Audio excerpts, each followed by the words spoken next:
and justice for George Floyd.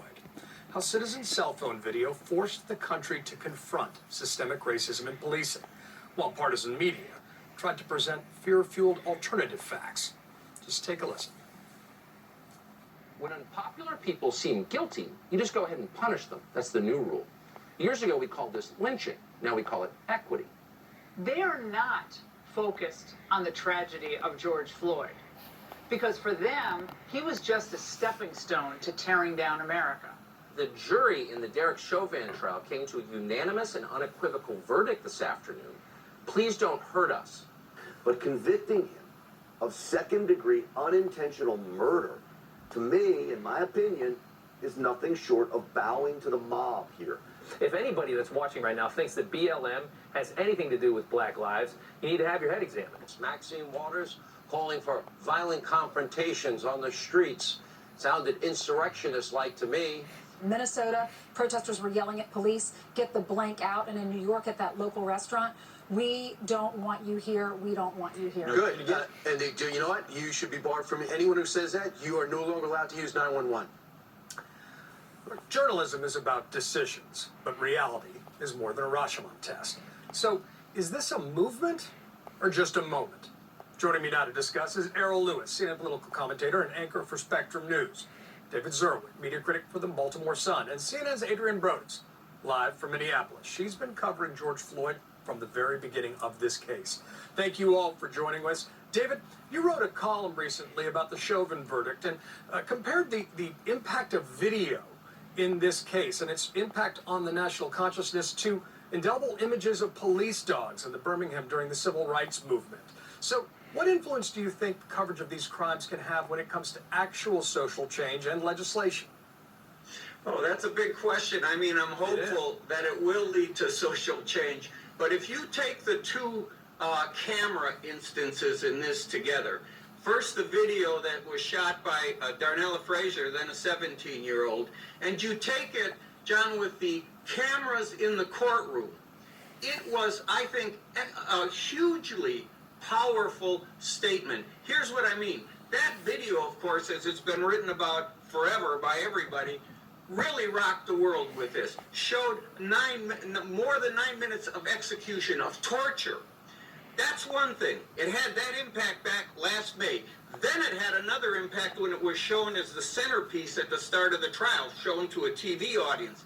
And then when Ms. Frazier was brought in to testify, that was when it became hugely, far more powerful to me, because she made some of us see it through her eyes. She stood there and absorbed the trauma of what Chauvin was doing to George Floyd so that we could see it. But we understood. Here's the 17-year-old. She sends her 9-year-old cousin into the store because she doesn't want her to see it. She says, and they say, why?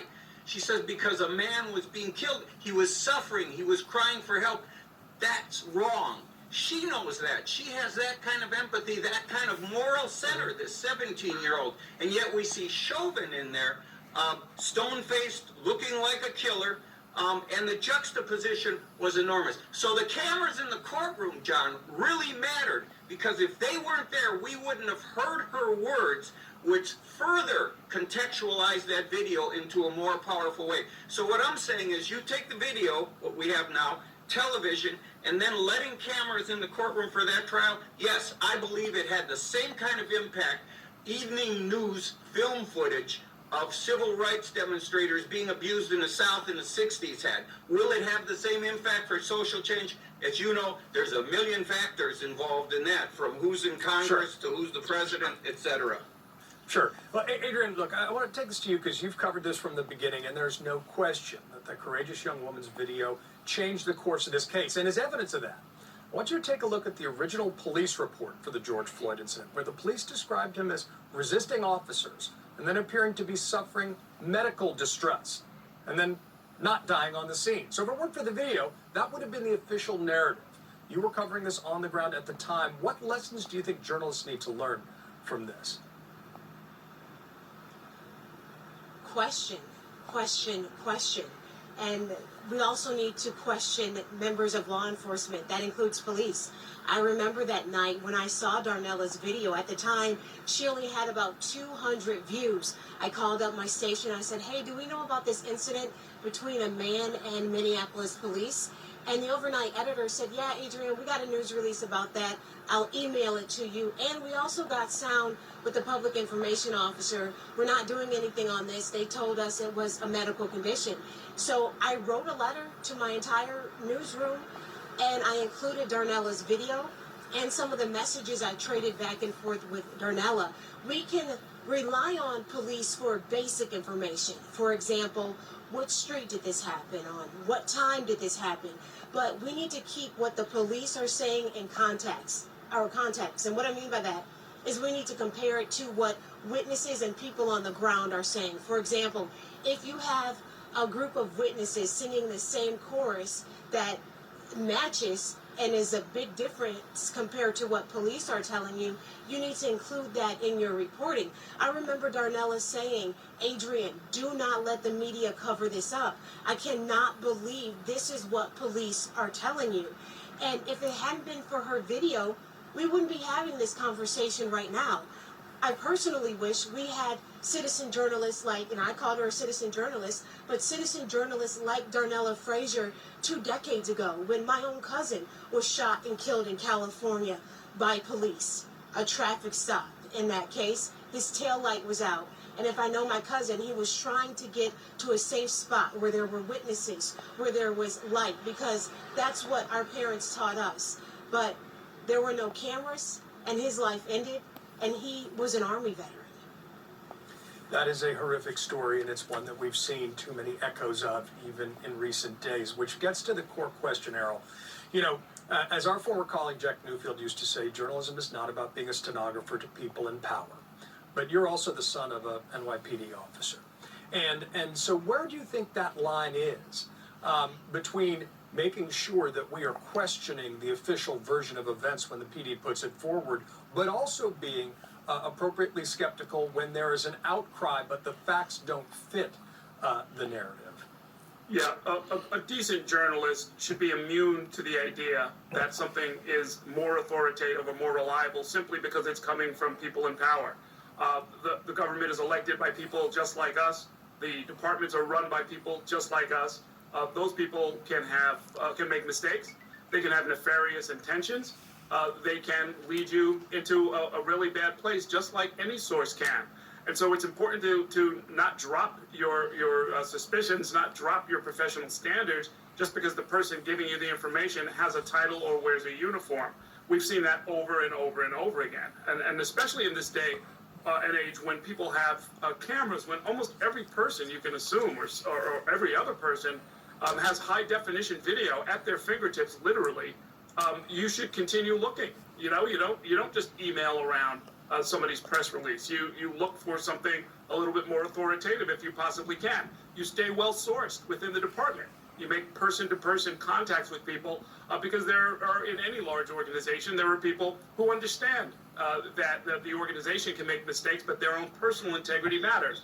That's a source that's gold, and you hang on to that person with both hands, and you text them or you contact them on the side and say, look, am I getting the official version here? You have to always keep questioning. There's no other way to do this job.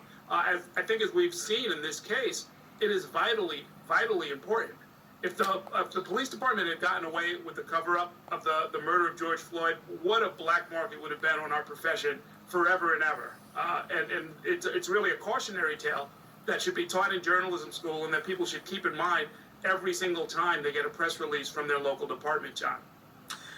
And yet one of the things we also saw is the different decisions in the coverage, as I mentioned in the intro. And Adrian, one of the things we saw is how Fox aired old protest video to sort of give evidence, as it were, to their anticipation of violent protests swarming cities. So how does this fear-mongering just increase the political divide, and where's the accountability from it in the community? Accountability comes from community members calling out those media stations. Look, the media is not going to get it right every time, but it is our job and our role to attempt to be accurate. By showing that old protest video, you're playing into fear. And by showing that old protest video, that's actually adding fuel to members who are in the community, in the street, protesting.